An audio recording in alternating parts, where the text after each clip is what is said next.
Thank you, Mr. Toastmaster, fellow Toastmasters and guests. Doctors and healthcare workers better watch their backs. There's a new workforce coming after their jobs. They've got 4 legs apiece, fur all over their bodies, and the only method of payment they accept are belly rubs. Yes, I'm talking about dogs. And I just lost myself. So this may sound impossible, but it might not be so far-fetched. At least that's the impression I got after reading a report on a German research study. It found that the dogs, well-trained sniffer dogs, could detect lung cancer before any symptoms arise. Consider that along with the whole host of other jobs that dogs have right now, such as assistance dogs and therapy dogs. It's clear to me that a dog just might save my life one day. So let's begin with the German research study that I mentioned previously. They took 200 volunteers. Some of them had lung cancer, some had COPD, and some were completely healthy. And the dogs involved were 2 German Shepherds, 1 Australian Shepherd, and 1 Labrador Retriever, my personal favorite. Through breath samples taken from all of these individuals, these dogs, with their amazing sense of smell, were able to detect lung cancer with a 71% accuracy rate, which is above current medical tests for this early on in cancer.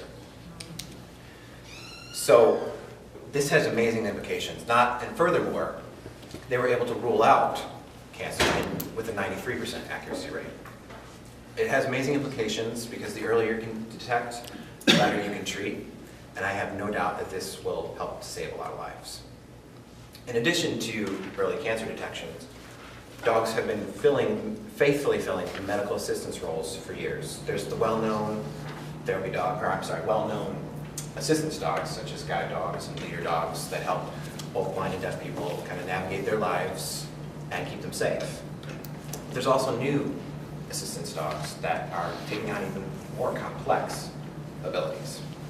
There's these specially trained dogs that can sense subtle, minute changes in sense and behaviors of their owners and are trained to notify them when these happen. An example of how this benefits people is people with epilepsy.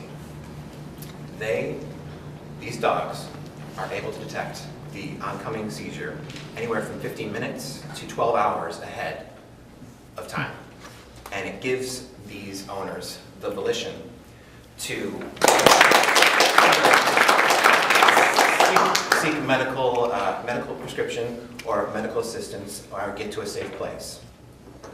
So these assistance dogs are not only improving the lives of their owners, but they're also keeping them alive. The last healthcare job that these dogs fill are therapy dogs. They are trained to give their love and affection to anybody who needs it.